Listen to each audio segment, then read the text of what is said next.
Assalamualaikum warahmatullahi wabarakatuh. Innal hamdalillah nahmaduhu wa nasta'inuhu wa nastahdihi wa nastaghfiruh wa nu'minu bihi wa natawakkalu alayhi wa na'udzu billahi min shururi anfusina wa min sayyiati min a'malina. Man yahdihillahu fala mudilla lahu wa man yudlil fala hadiya lahu. Salawatullahi wa salamuhu alayhi ala habibina al-Mustafa wa ala rasulina al-Karim sallallahu alaihi wasallam wa ala alihi wa sahbihi wa man tabi'ahum bi ihsanin ila yaumiddin. Rabbana zidna ilman yanfa'una, Rabbana yassir wa la tu'assir wa tammim bil khair walhamdulillahi rabbil alamin. Wa ba'd. Pertama, saya mengucapkan syukur kepada Allah Subhanahu wa taala diberikan kepada kita peluang dan ruang untuk kita berada bersama-sama di dalam majlis Rawdatun min Riyadhil Jannah, salah satu taman daripada taman-taman syurga. Dan saya ucap terima kasih yang pertama pada saudara saya, saudara kita, saudara Rifai yang sudi menjemput saya berkali-kali mengingatkan, dan alhamdulillah pada malam ni berjaya juga kita bertemu dan kita berada di masjid ini. Untuk pengetahuan sahabat-sahabat yang mungkin bersama dengan kami online, kami berada di masjid Saidina Sa'ad bin Abi Waqqas, Kelebang Besar. Saya tak pasti para jemaah yang dikasihi Allah kenal atau tak kenal dengan mempunyai nama yang dijadikan sebagai nama masjid ini. Tuan-tuan mungkin pernah dengar nama Sa'ad bin Abi Waqqas. Satu nama yang besar di dalam Islam. Dan besarnya nama ini antara sebab dan musababnya kerana dia di antara salah seorang kibarus sahabah, sahabat yang besar, dan 10 yang dijamin masuk syurga. So, bila kita sebut nama Sa'ad bin Abi Waqqas, dia adalah sahabat di antara 10 yang dijamin masuk syurga. Sahabat-sahabat yang berada di belakang dapat dengar suara saya? Dapat dengar? Ibu-ibu kita dengar? Tak berapa dengar, kejap. Dia nak kena ikat ke atas sikit. Kejap kita adjust. Okey, macam ni boleh dengar? Yang ni dengar. Yang ni dengar sikit tak? Okey, dia kena dekatkan sikit dengan mulut. Boleh? Ada. Kejap, saya tengok. Tak apa. Okey.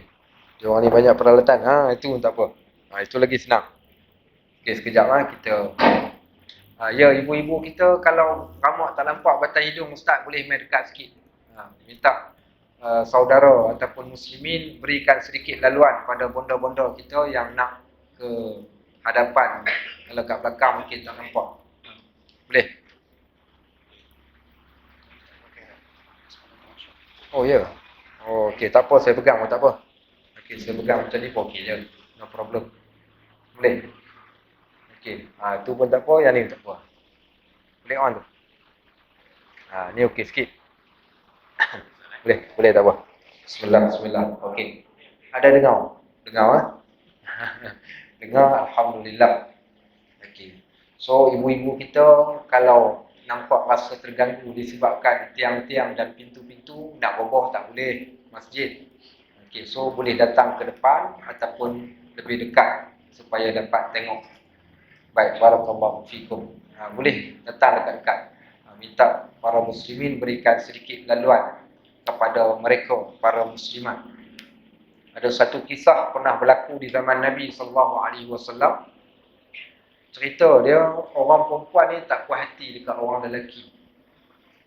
Bila dia orang tak puas hati, satu hari ni mereka tahan Nabi SAW. Tahan Nabi tengah jalan, dia orang kata, "Ya Rasulullah, ghalabana ar-rijalu alaina." Wahai Rasulullah, orang lelaki dah lebih pada kami.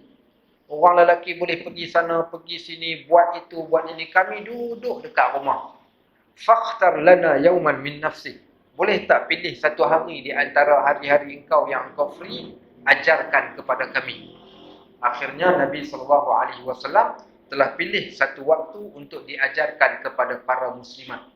Kerana orang perempuan pun mereka mempunyai hak yang sama sebagaimana orang lelaki untuk mendapatkan ilmu pengetahuan.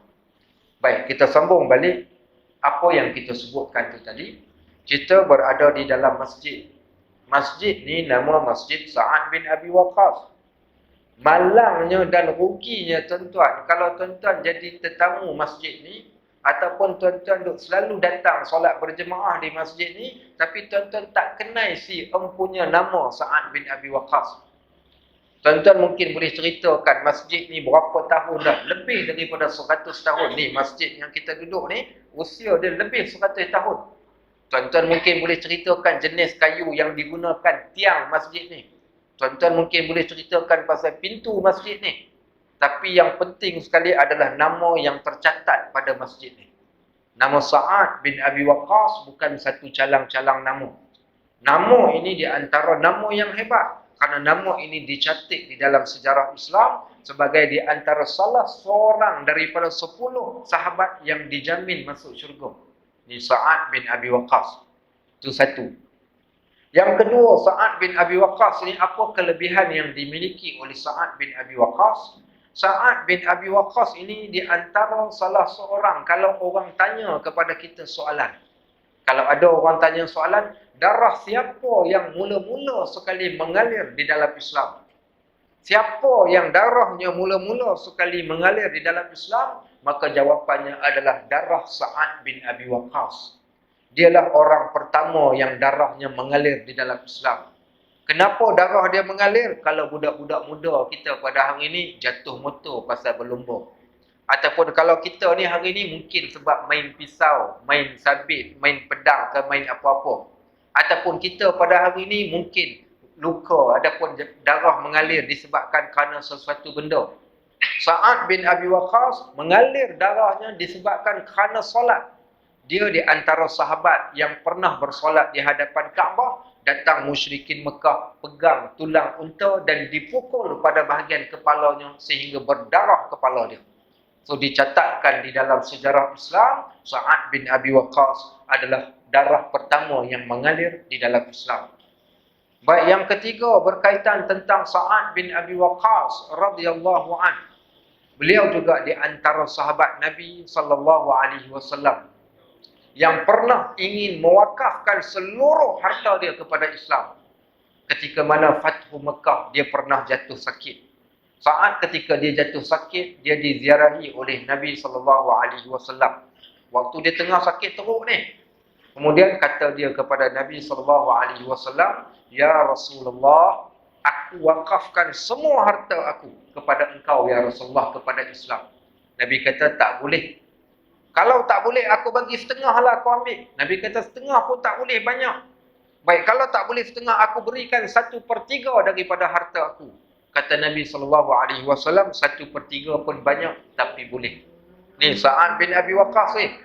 Sa'ad bin Abi Waqqas radhiyallahu an juga di antara salah seorang sahabat. Dia hidup sampai zaman selepas zaman Nabi SAW. Ada yang mengatakan dia di antara sahabat yang pernah sampai ke negeri Cina. Sebab tu ada orang mengaitkan satu makam di negeri Cina dikaitkan dengan nama Sa'ad bin Abi Waqqas. Ketika dia berusia 80 tahun lebih, ada satu peperangan pernah berlaku waktu tersebut. Maka dia teringin nak keluar pergi berperang. Anak dia tahan dia. Anak kata, "Cukuplah, ayah dah tua dah, duduk rumah cukup." Kata Sa'ad bin Abi Waqqas, "Aku telah berjanji kepada Nabi SAW dalam bai'ah yang aku telah berbai'ah dengan baginda. Dan kemudian aku juga telah berjanji dengan apa yang Allah SWT turunkan daripada Al-Quran, iaitu ayat infiru khifafan wa thiqalan wajahidu bi amwalikum wa anfusikum fi sabilillah." Hendaklah kalian keluar mempertahankan agama ini ketika kalian senang dan ketika kalian susah. Dan berjihadlah kalian dengan diri kalian dan harta benda kalian di jalan Allah. Maka kata dia, ketika aku muda, ketika aku kuat, aku boleh keluar berjihad. Maka masakan tidak, ketika aku lemah, tetap aku akan keluar juga untuk berjihad. Seorang sahabat yang hebat, yang bernama Sa'ad bin Abi Waqqas, salah seorang sahabat yang dijamin masuk syurga. Sahabat-sahabat rahimakumullah, malam ni kita nak mulakan kuliah kita yang pertama. Asalnya diminta kepada saya 2 minggu sekali. Tapi saya kata saya bagi dulu sebulan sekali, kita tengok macam mana. Kalau ada kelapangan nanti kita adjust balik. Tapi kita mulakan terlebih dahulu dengan kuliah kita pada bulan ni. Kita jumpa balik bulan depan pada masa yang sama, minggu yang keempat, hari Isnin insya-Allah. Apa kitab yang saya akan gunakan? Satu kitab saya mungkin tak akan bacakan keseluruhan daripada kitab, tapi kita buat dalam bentuk rumusan sahaja. Cuma tajuk kitab ni tajuk yang menarik untuk kita dedahkan kepada tuan-tuan yang mungkin tertanya-tanya tentang soal rezeki. Yang hari ni orang semua duk sibuk, orang duk pening kepala sebab dia duk rasa rezeki itu adalah benda yang boleh dia ngap, ataupun benda yang dia boleh masuk dalam kocek dia, ataupun income yang dia dapat bulan-bulan yang dia duk sangka itulah rezeki dia, yang dia duk minta tiap-tiap hari, minta Allah tambah dan tambah rezeki. So insya-Allah kita nak ceritakan berkaitan tentang topik rezeki pada tiap-tiap kali kuliah kita, bermula dengan tajuk yang dinamakan sebagai Petua Rezeki. Kitab ini asalnya disusun oleh sahabat kami Dr. Kamilin Jamilin. Dia menulis satu kitab berkaitan tentang rezeki yang dinamakan kitab ini dengan Petua Rezeki. Dan insya-Allah kita akan kupaskan berkaitan tentang kitab ini pada setiap kali kuliah kita insya-Allah. Baik, saya mulakan dengan satu petikan ayat di dalam Al-Quran surah Ar-Rum ayat yang ke-40. Apa kata Allah Subhanahu wa taala di dalam ayat ini? Allahul ladzi khalaqakum. Dialah Allah yang menciptakan semua kita. Semua kita ni diciptakan oleh Allah. Waktu kita mula-mula keluar daripada perut mak kita, wallahu akhrajakum min butuni ummahatikum. Dialah Allah yang mengeluarkan kalian daripada perut mak kalian, la ta'lamuna syai'a. Waktu kita mula-mula keluar daripada perut mak kita ni, kita keluar dalam keadaan kosong, tak ada apa pun, bogel. Tak ada apa pun waktu kita mula-mula keluar. Tidak ada geran tanah, tak ada surat beranak, tak ada nama pun tak ada ketika kita mula keluar. Siapa yang menciptakan kita? Allah. Allahul ladzi khalaqakum. Dialah Allah yang menciptakan kalian. Thumma razaqakum. Selepas Allah ciptakan kita, Allah tentukan kepada kita rezeki. Cantiknya ayat ini Allah kata dialah Allah yang ciptakan manusia. Kemudian thumma razaqakum, dialah juga Allah yang memberikan rezeki kepada kalian. Thumma yumitukum, kemudian dialah juga Allah yang mematikan kalian. Thumma yuhyikum, dan dialah juga Allah yang menghidupkan kalian. Dalam ayat ini disebut Allah menciptakan, Allah merezekikan, Allah mematikan, dan Allah menghidupkan. 4 kuasa Allah kepada manusia, iaitu menciptakan, memberikan rezeki, mematikan dan menghidupkan. Dan menariknya, rezeki ini disebut selepas daripada Allah menciptakan manusia. So menunjukkan pada setiap penciptaan Allah ni, bermula daripada dia keluar daripada perut mak dia, maka telah pun diciptakan bagi kanak-kanak tersebut, bagi bayi tersebut, rezeki yang telah pun tertulis di sisi Allah Subhanahu wa taala. Jadi topik rezeki ini di antara topik yang seringkali menjadi bicara dan ingauan manusia. Semua orang bercakap. Suami hang pergi mana? Kita tanya. Laki kau pergi mana? Pergi cari rezeki lah. Dia kata pagi-pagi ni takkan nak melengkau kat bawah. Bawah katil kita kata. Keluar pergi cari rezeki. Ada orang pening kepala, fikirkan tentang rezeki. Ada orang yang menghargai rezeki yang dia dapat. Ada yang kufur akan rezeki. Ada yang kurang berusaha. Bahkan ada yang tamak. Ada yang bakil. Dan pelbagai lagi ragam dan aneka gelagat manusia berkaitan tentang rezeki. Bila kita sebut pasal rezeki ni, dia di antara perbincangan topik yang paling banyak dibincangkan oleh manusia.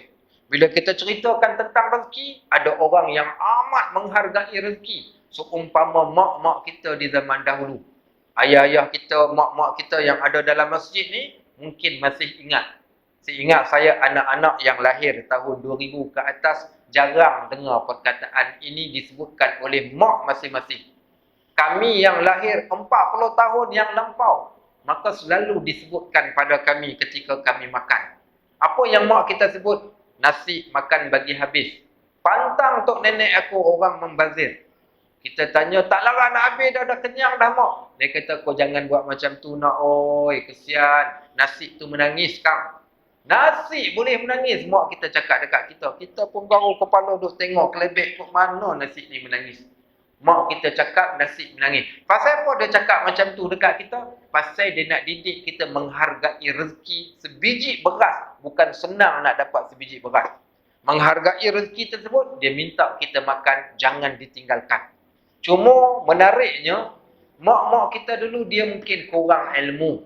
Dia tak belajar macam kita pada hari ini. Dia tak tahu cara macam mana nak explain dekat anak-anak. Akhirnya dia terpaksa menipu. Kita hari ni yang dah tahu dah tentang benda ni, sepatutnya kita jangan ulang balik kesilapan orang dahulu, kita perbetulkan. Apa nak ceritakan dekat anak kita? Hang tahu tak? Beras tadi tu adalah rezeki. Tahu tak macam mana susahnya nak dapatkan rezeki? Tahu tak rezeki ini di antara kurniaan Allah Subhanahu Wa Taala? Siapa pernah baca hadis Nabi SAW cerita tentang setan? Setan ni kecil ke besar? Ada orang dia cerita, dia kata setan ni besar. Sehingga kan dinamakan dengan macam-macam nama. Hantu galah tinggi. Hantu apa? Hantu bukit, hantu air. Sampaikan ada orang yang menamakan dengan hantu tetek. Okey, baik. Punya teruk orang kita ni. Nak bagi orang takut. Macam-macam dia cerita pasal hantu. Tuan-tuan tahu tak kata Nabi SAW menyebut berkaitan tentang bagaimana saat ketika mana nak makan. Iaitu makan dengan menyebut bismillah. Kata Nabi SAW, setan itu kecil. Dan setan itu boleh menjadi sebesar rumah. Bagaimana nak mengecilkan setan? Bila mana dimulakan dengan bismillah. Di antara salah satunya, bila kita makan makanan. Orang Melayu punya adat. Kalau makanan jatuh dekat bawah ni, ambil kutip balik ke buang. Kita buang bukan? Tapi dalam sunnah, sekiranya makanan tadi tu jatuh di atas tanah sekalipun, ambil balik makanan tersebut dan buangkan kotoran yang ada padanya, kemudian makan kembali. Kerana kalau dibiarkan makanan tersebut, nescaya makanan itulah yang akan menggemukkan setan. Kalau kita faham akan hadis ini, rasa-rasa gemuk mana setan duduk dekat rumah kita? Sekarang ni setan yang duduk dekat rumah kita ni, gemuk mana setan tu? Kenapa saya katakan setan tadi tu gemuk? Makanan 3 hari lepas masih berada di dapur kita. Makanan yang kita buang kat dalam tong sampah. Makanan yang kita tak habis makan, kita main sepah begitu sahaja. Maka kita telah menggemukkan setan-setan yang dah sememangnya gemuk yang ada dekat rumah kita. Maka sepatutnya kita dedahkan kepada anak-anak kita dengan benda-benda yang macam ni. Ingat, rezeki Allah bagi. Menghargai rezeki di antara salah satu tanda seseorang itu bersyukur kepada Allah Subhanahu Wa Taala. Justru itu seorang sahabat yang bernama Abdullah ibnu Abbas radhiyallahu anhuma. Kata Abdullah ibnu Abbas, dia kata manusia ini berselisih dalam segala perkara. Manusia ni dia bergaduh dalam macam-macam benda kecuali berkaitan tentang rezeki dan ajal. Dalam bab rezeki dan ajal, mereka bersepakat bahawa tiadalah yang memberi rezeki dan menentukan ajal kecuali Allah. Dan saya yakin kalau saya tanyakan dalam masjid ni pun, siapa yang bagi rezeki dekat kita, tak ada siapa akan mengatakan si Fulan bin si Fulan. Melainkan bila kita sebut tentang rezeki, kita tahu Allah bagi rezeki. Begitu juga bila kita tanya tentang ajal, kita tahu Allah juga yang menentukan ajal kita. Baik, jadi sahabat-sahabat rahimakumullah, itu di antara apa yang kita sebutkan berkaitan tentang rezeki ini. Maka di sana kita nak lihat apa dia yang kata rezeki ni, apa dia rezeki. Baik, sebab itu ada satu kata-kata daripada seorang syekh yang bernama Syekh Asy-Sya'rawi. Kalau siapa pernah dengar satu orang tokoh yang bernama Syekh Mutawalli Asy-Sya'rawi. Apa kata Syekh Asy-Sya'rawi ni? Dia kata, serendah-rendah darjat rezeki. Rezeki yang paling rendah, serendah-rendah darjat rezeki adalah harta yang kita miliki. Yang tu serendah-rendah rezeki. Baik, setinggi-tinggi darjat rezeki. Yang paling rendah, rezeki yang paling rendah, harta yang kita miliki. Rezeki yang paling tinggi pula dikatakan adalah kesihatan. Tinggi Rezeki yang paling tinggi darjatnya adalah kesihatan yang Allah berikan pada kita. Pilih dua. Okey, nak kaya tapi sakit ataupun sakit tapi tak kaya. Nak pilih yang mana tuan-tuan? Pilih tengok. Kalau ada orang dia katakan, Ustaz, saya nak pilih kaya, Ustaz, kaya lebih Ustaz. Apa guna kaya kalau buah durian boleh beli tapi tak boleh makan? Boleh hidup saja, makan pun tak boleh. Apa guna kaya kalau minum sekadar minum air kosong? Apa guna kaya kalau kita katakan kalau nak pergi mana-mana orang tolak. Kalau orang bawa kita jadi driver, kita okey. Tapi orang kena tolak, tak jalan. Apa guna kaya kalau pakai pampers? Apa guna kaya kita ni kalau tangan tak boleh bergerak? Apa guna kaya kalau mulut tak boleh bercakap? Apa guna kaya kalau mata tak boleh melihat? Apa guna kaya kita ni kalau sekiranya kita tak boleh nak melakukan ibadat? Kenapa? Kerana Allah tidak merezekikan kepada kita kesihatan, tapi direzekikan harta kepada kita. Dekat kawasan area yang kita duduk ni, ada seorang yang saya kenali. Seorang perempuan.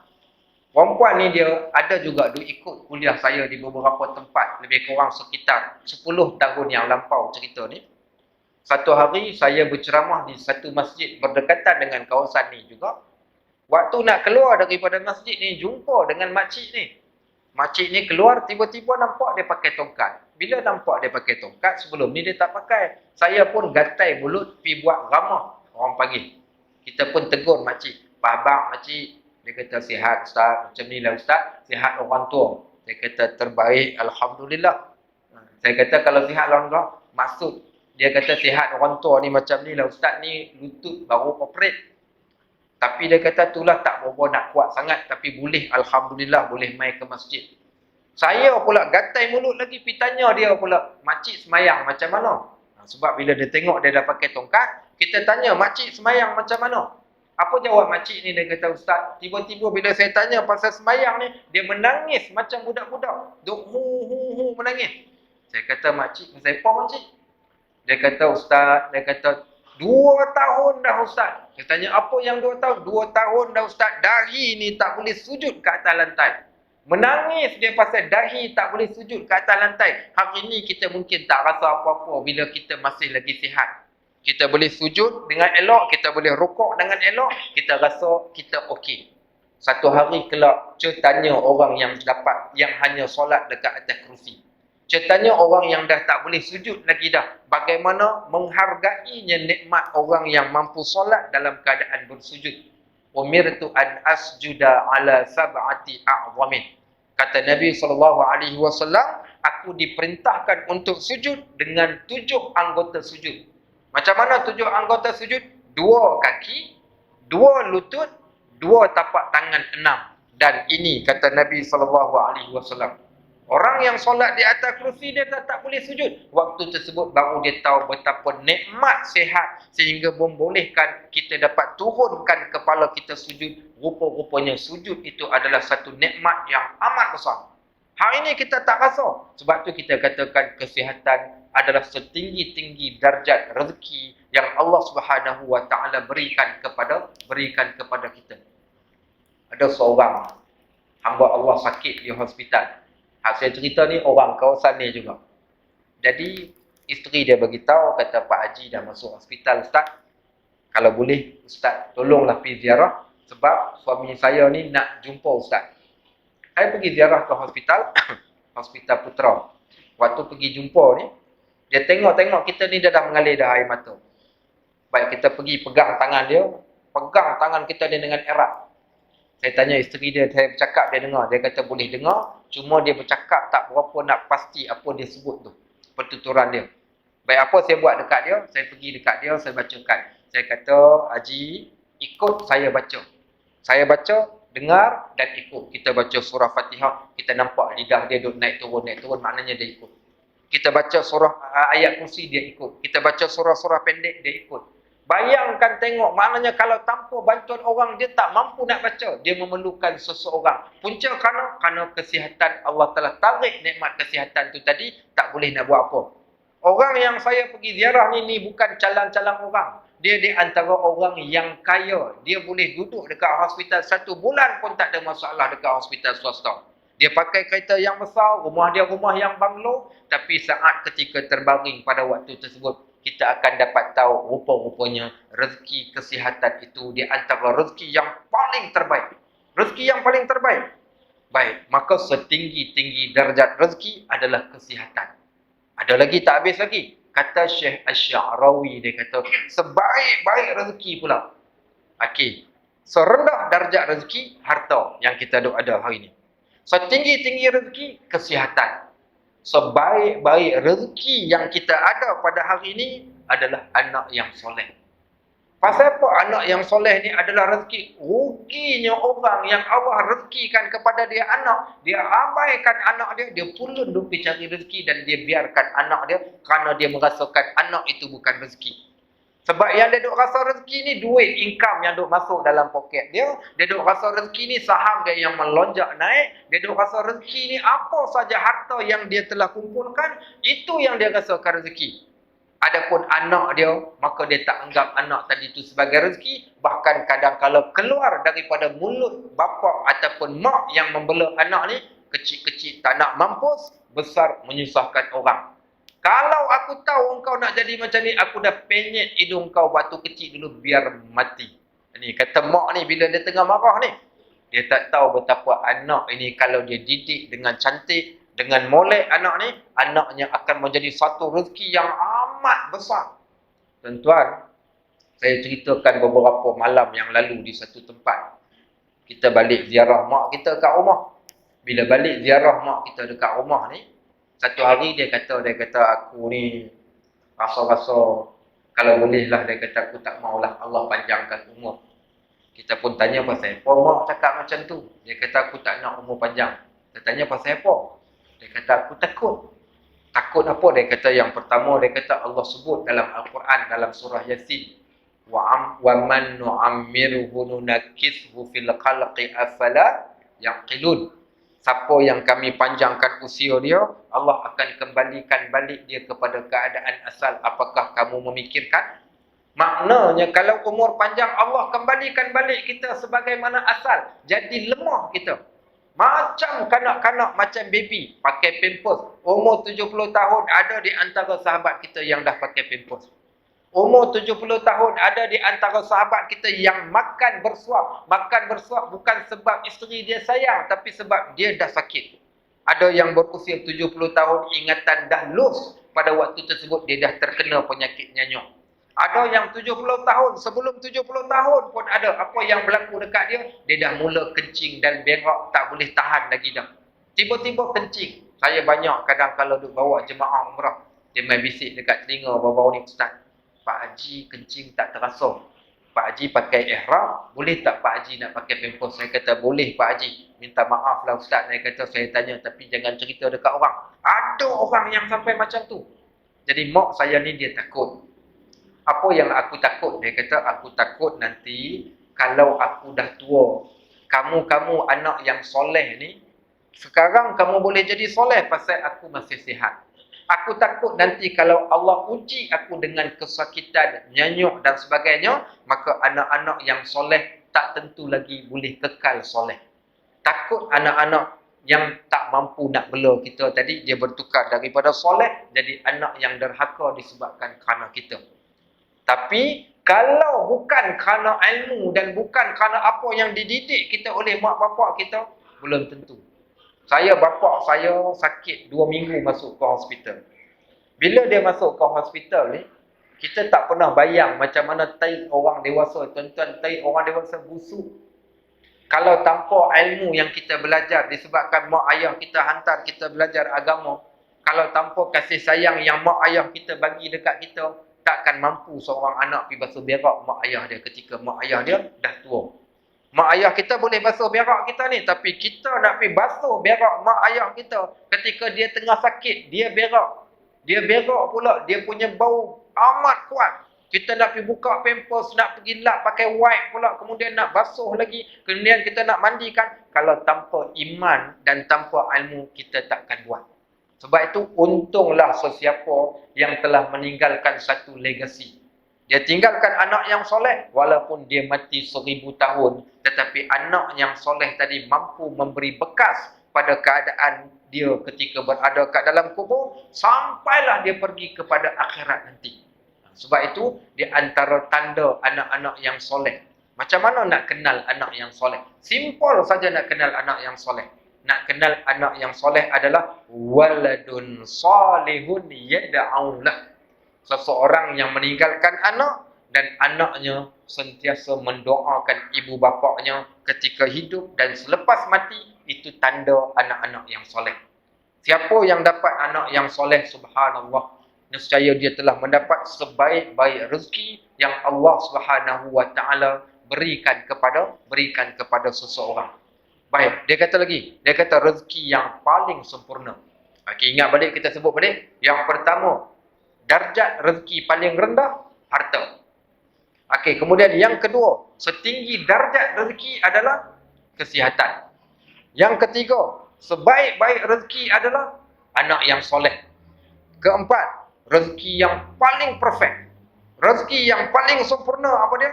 Iaitu rezeki saat ketika mana kita mendapat redha daripada Allah Subhanahu wa taala. Itulah rezeki yang paling besar. Kita nak saat ketika mana kita mati, Allah akan berkata kepada kita, ya ayyatuhan nafsul mutmainnah, wahai jiwa yang tenang, irji'i ila rabbiki radiyatan mardiyah, kembalilah engkau kepada Tuhan engkau dalam keadaan engkau redha kepada Tuhan engkau, mardiyah, dan engkau diredai oleh Tuhan engkau. Fadkhuli fi ibadi, masuklah engkau bersama dengan hamba-Ku, wadkhuli jannati, dan masuklah engkau ke dalam syurga-Ku.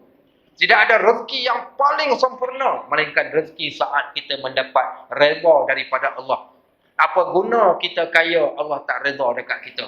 Apa guna kita cantik tapi Allah benci dekat kita? Apa guna kita ada kedudukan, kita ada pangkat, kita berusia sehingga 80 tahun, walaupun hidup 80 tahun, tapi kalau tanpa redha Allah, tidak ada arti kepada mana-mana makhluk yang hidup meminjam di bumi Allah Subhanahu wa taala. Sebab itu Nabi kita Muhammad sallallahu alaihi wasallam, dia meninggalkan kepada kita satu doa. Apa doa Nabi sallallahu alaihi wasallam? Allahumma lakal hamdu hatta tarda, walakal hamdu idza radit, walakal hamdu ba'da ridha. Ya Allah, bagi engkaulah segala pujian sampai engkau redha kepada kami, dan bagi engkaulah pujian sehingga engkau redha, dan bagi engkaulah juga pujian selepas daripada keredaan, maka kami akan tetap memuji engkau. Sebab itu ketika bulan Ramadan, di antara satu doa yang masyhur yang selalu disebut oleh kita. Apa doa yang kita sebut ketika bulan Ramadan?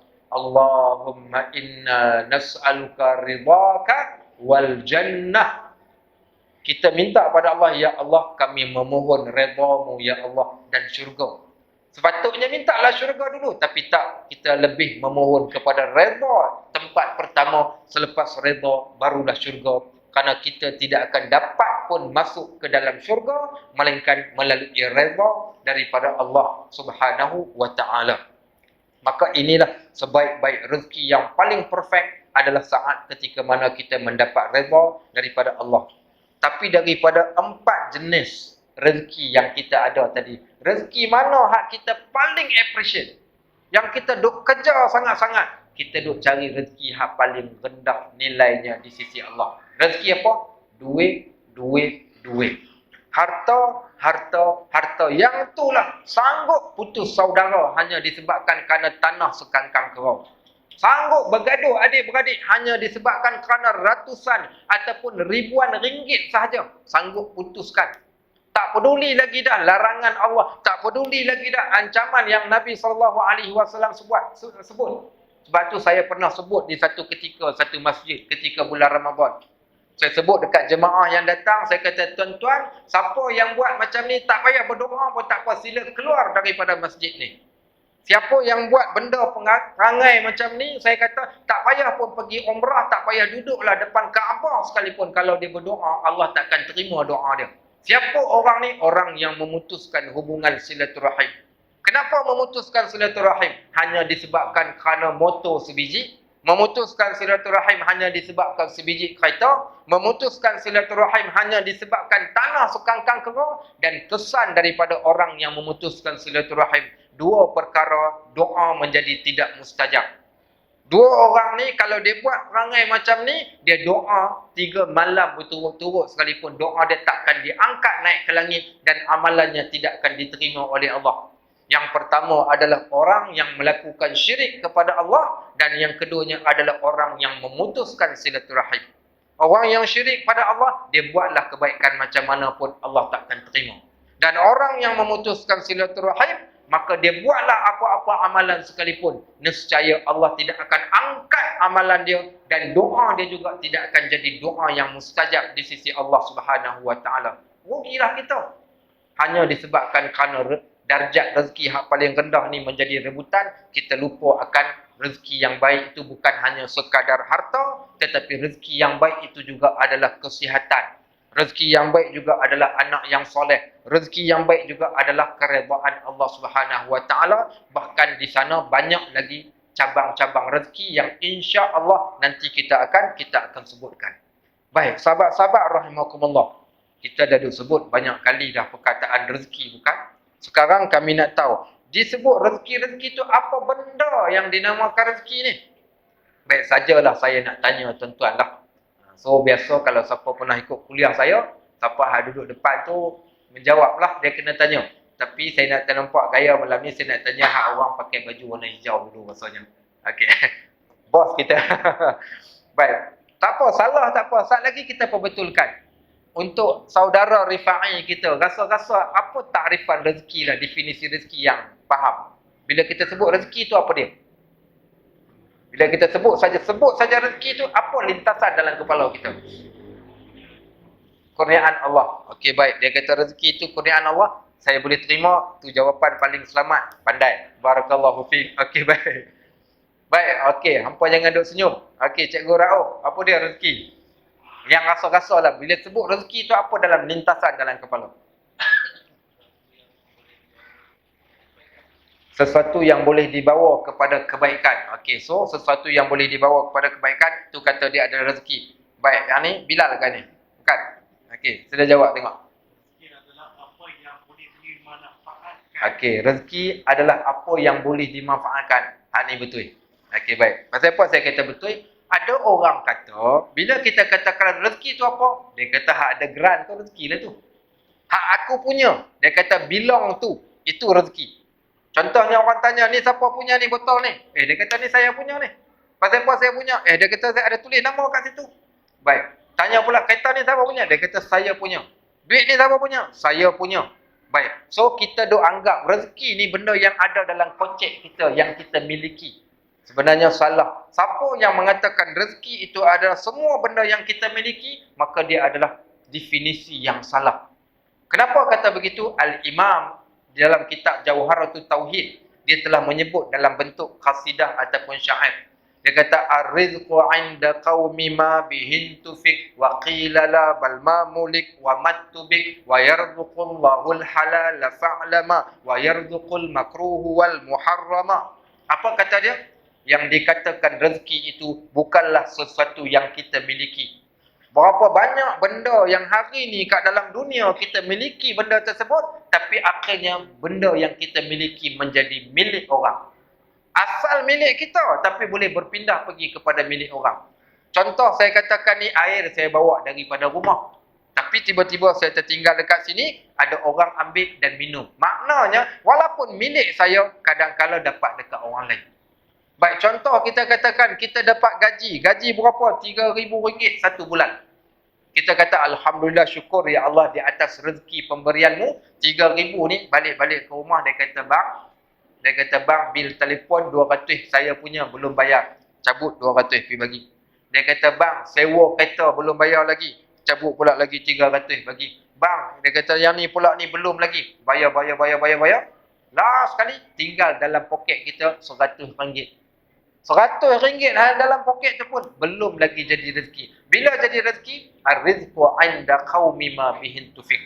Yang dinamakan rezeki ni bila kita dapat ngap. Apa makna ngap? Bila kita boleh manfaat baru jadi rezeki. Selagi kita tidak memanfaatkan benda yang kita miliki, dia belum lagi rezeki kita. Sebab tu yang dalam akaun kita belum tentu rezeki. Ada orang kedekut di hidung masin.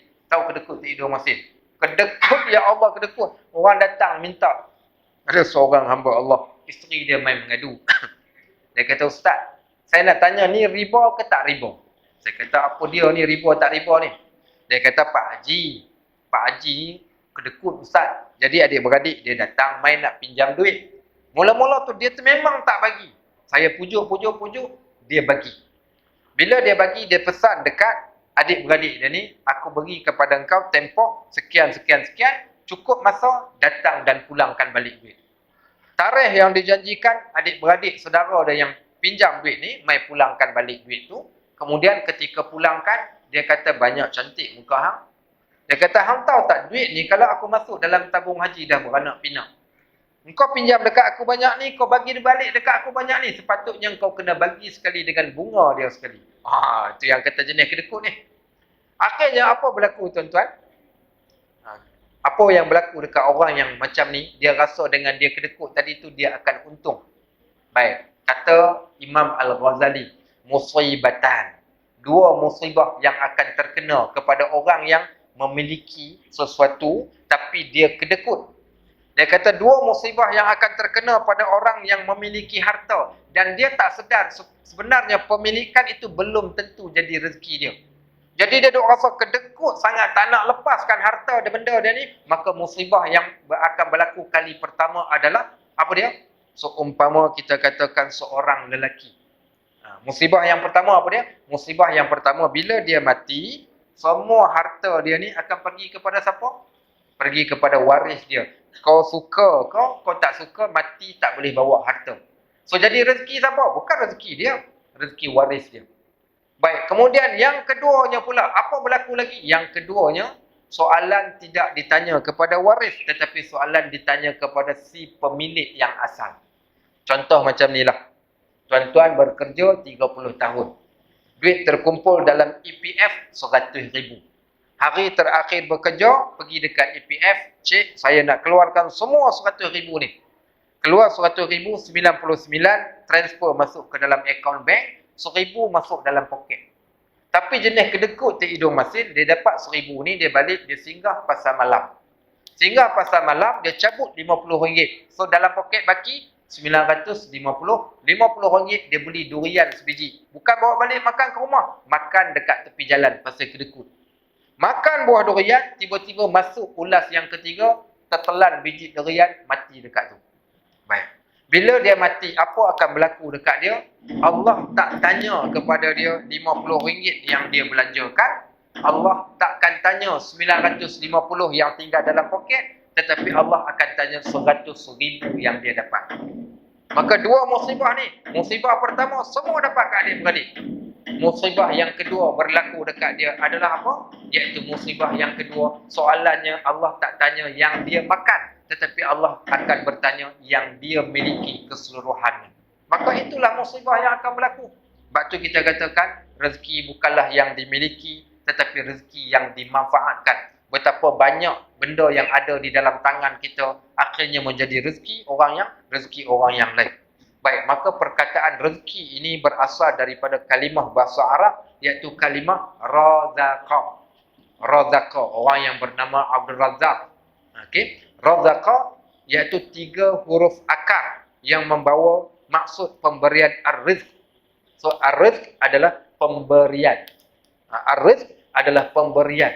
So bila kita tahu rezeki ini adalah pemberian, maknanya bukan kita yang create rezeki itu. Ingat ni rezeki ni Pak Haji bagi kat engkau ni, rezeki dari Pak Haji. Salah. Rezeki daripada Ar-Razzaq yang Maha memberi. Siapa? Allah Subhanahu wa taala.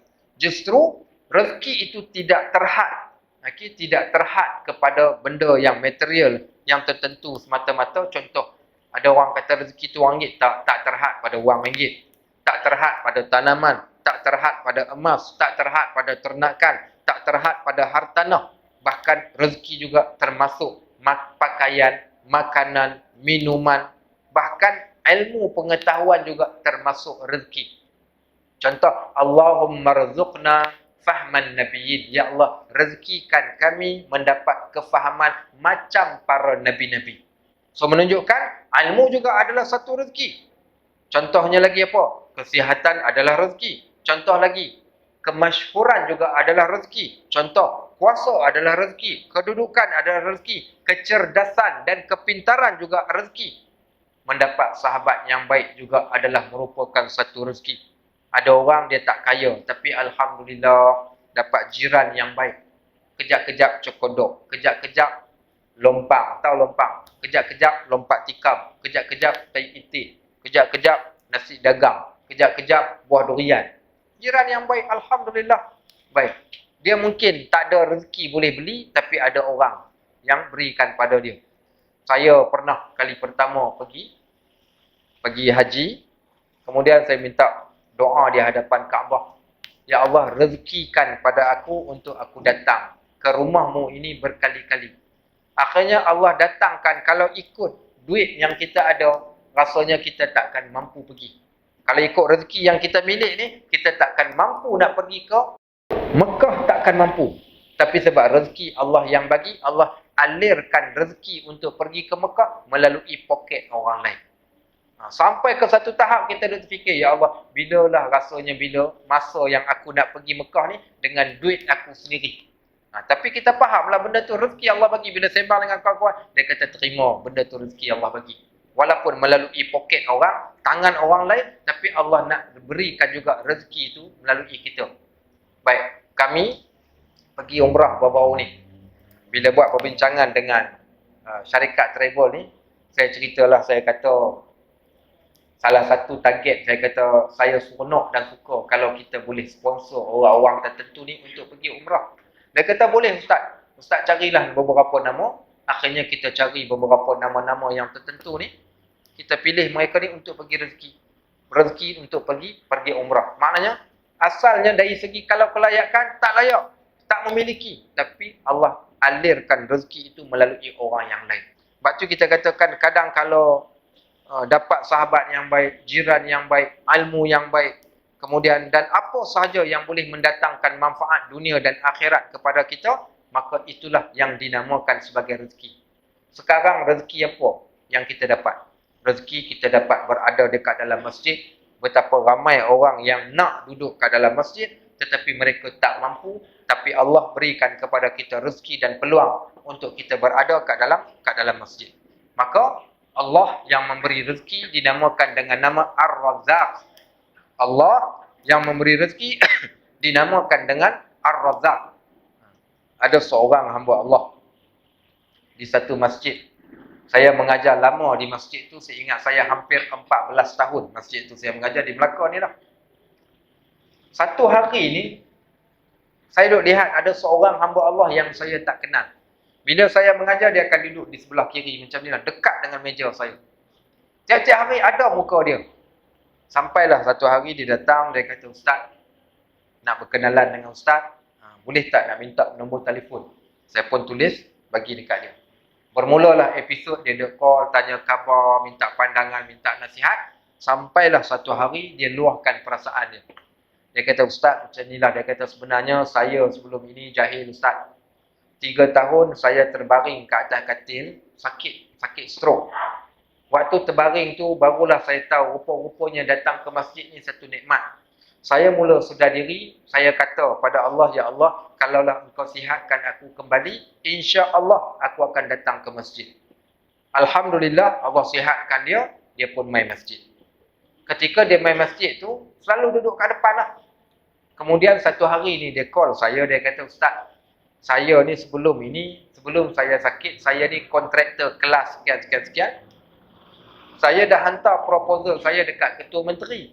Dan saya tak sangka proposal saya ni Ketua Menteri terima. Tapi ada 2 proposal yang dia terima, saya tak tahu mana satu yang dia nak pilih. Boleh tak Ustaz bagi petua macam mana cara supaya Ketua Menteri pilih proposal saya? Okey, dia dah cerita pasal projek. Saya kata jangan minta dengan saya tak boleh buat apa-apa. Dan jangan minta dekat Ketua Menteri. Kerana yang memberikan rezeki adalah Allah. Allah yang menggerakkan hati, Allah yang menciptakan rezeki dan Allah yang menurunkan rezeki, minta dekat Allah. Tapi saya tak tahu Ustaz macam mana nak minta. Boleh Ustaz ajarkan pada saya apa perkataan yang saya boleh sebut? Sebab dia tak tahu sangat, saya pun sebut macam ni lah. Haji sebutlah, Ya Razzaq, Ya Fattah, Ya Alim. Ya Razzaq, Ya Fattah, Ya Alim. Pasal apa sebut Ya Razzaq, Ya Fattah, Ya Alim? Ya Razzaq, wahai yang memberi rezeki, yang maha memberi rezeki. Dalam hati dia, berikan pada aku rezeki. Ya Fattah, wahai yang maha membuka, bukakan pintu rezeki pada aku. Ya Alim, wahai yang maha mengetahui, engkaulah mengetahui apakah hajat dan keinginan dan keperluanku. Itu maksud saya. Bukankah Allah menyebut di dalam Al-Quran? Walillahil asma'ul husna fad'u biha. Bagi Allah ini ada nama-nama yang baik. Mohonlah kepada Allah dengan nama-nama yang baik itu tadi. Akhirnya tak apa. Tiap-tiap hari dia cerita kat saya, Ustaz saya dah sebut yang Ustaz bagi dekat saya tu. Selalu saya sebut.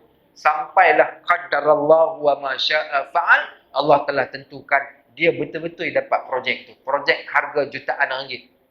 Selepas dia call saya, dia kata, Ustaz terima kasih banyak-banyak Ustaz, alhamdulillah saya dapat projek tu. Itulah kali terakhir dia bercakap dengan saya. Sampai hari ni tak jumpa lagi dah. Tuan-tuan nampak tak? Okey, baik.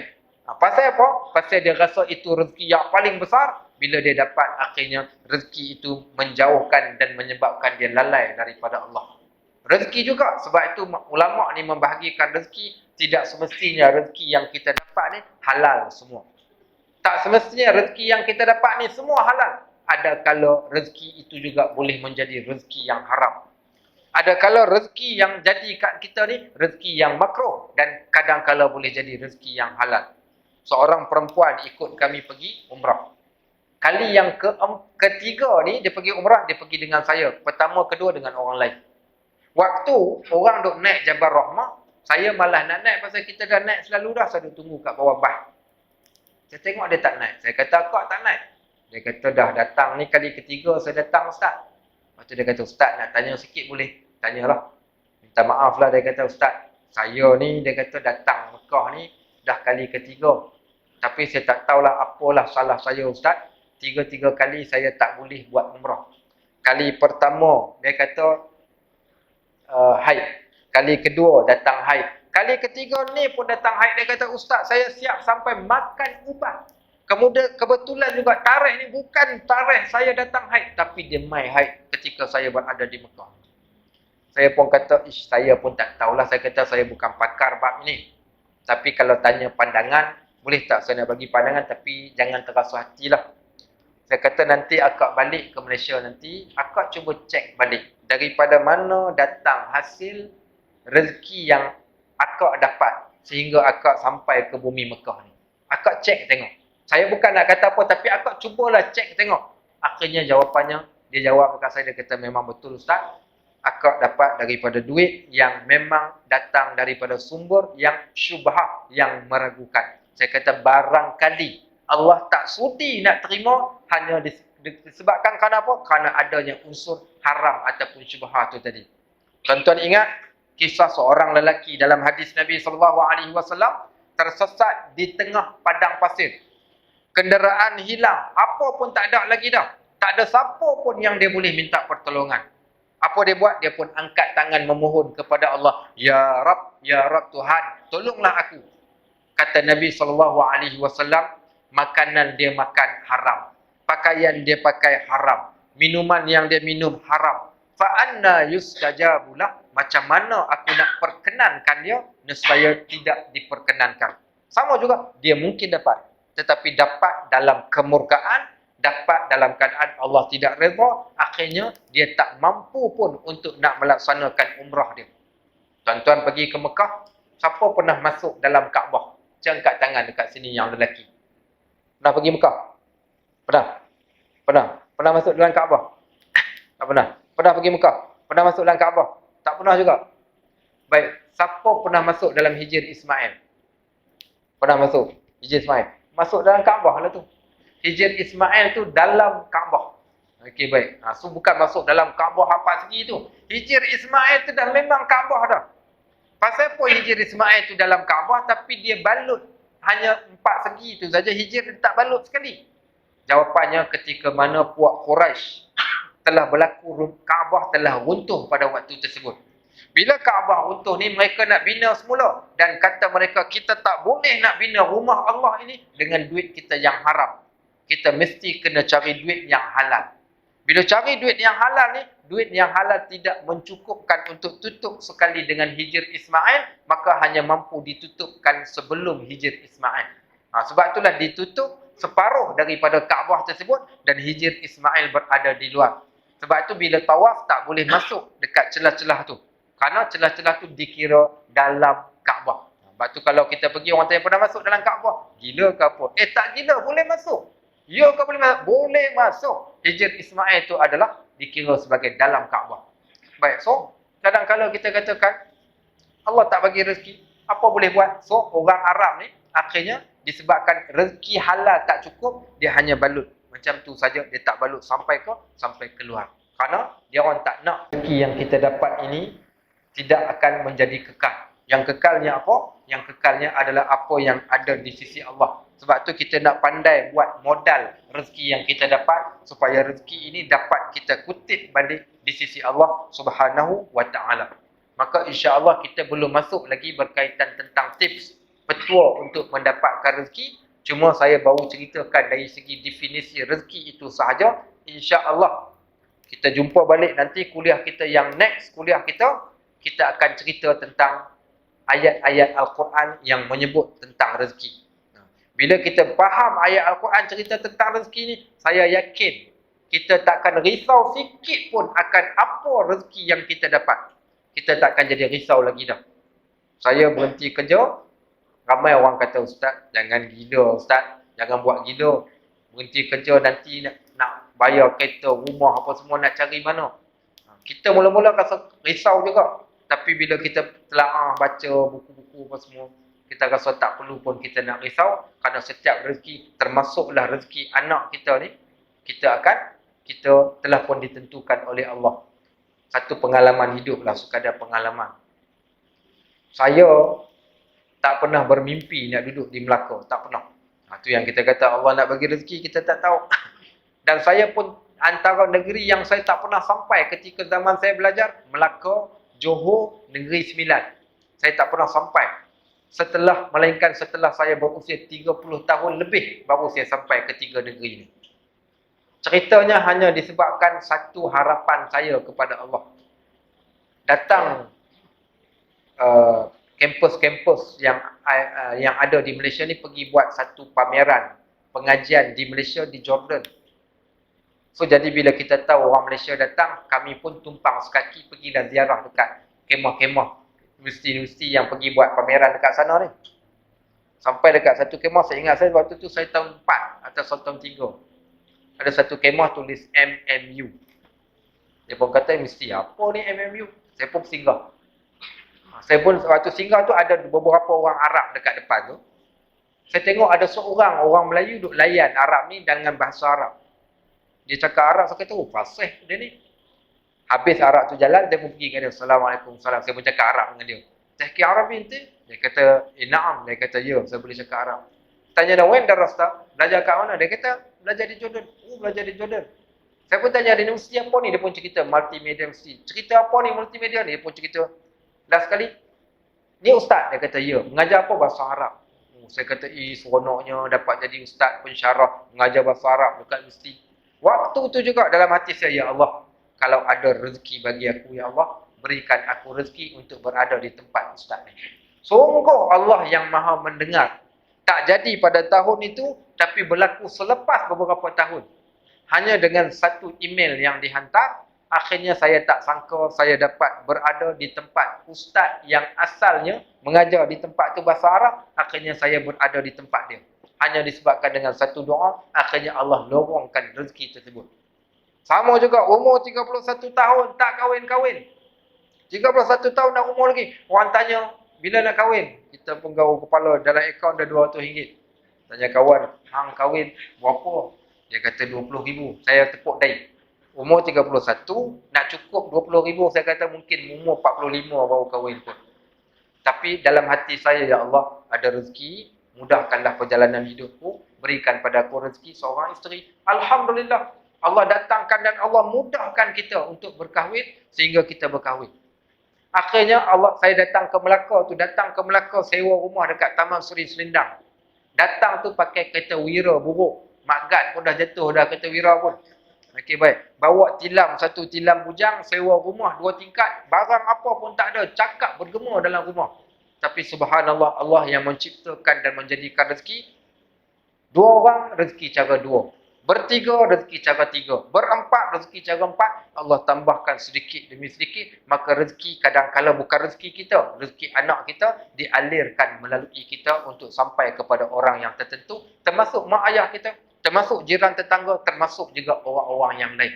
Sebab itu, di dalam rezeki yang kita miliki, kadang-kala terdapatnya rezeki orang, maka appreciate apa yang kita dapat, bersyukur pada Allah. Tanda bersyukur adalah iaitu dengan cara wa anfaqu mimma razaqnakum. Kita infak pada apa yang Allah berikan pada kita. Makna infak, manfaatkan dia pada jalan yang mendatangkan manfaat dunia dan akhirat. Baik makan, boleh makan. Tapi makan habis keluar jadi tai. Tapi wang ringgit, bahkan rezeki yang kita dapat, sekiranya dimanfaatkan pada dunia dan akhirat, kesannya akan jadi lebih besar lagi. Sebab tu, jana rezeki dan carilah rezeki yang Allah redha, biarlah rezeki yang kita dapat, rezeki yang menyampaikan kita sampai ke akhirat insya-Allah. Baik, barakallahu fikum wa jazakumullahu khairan katsira. Saya mohon maaf kalau ada sebarang kesilapan, salah cakap ataupun perkataan yang tak elok yang saya sebut sepanjang kuliah kita. InsyaAllah next kuliah kita nanti kita cerita tentang rezeki di dalam Al-Quran untuk menjadikan kita lebih faham tentang konsep rezeki yang sebenarnya insyaAllah.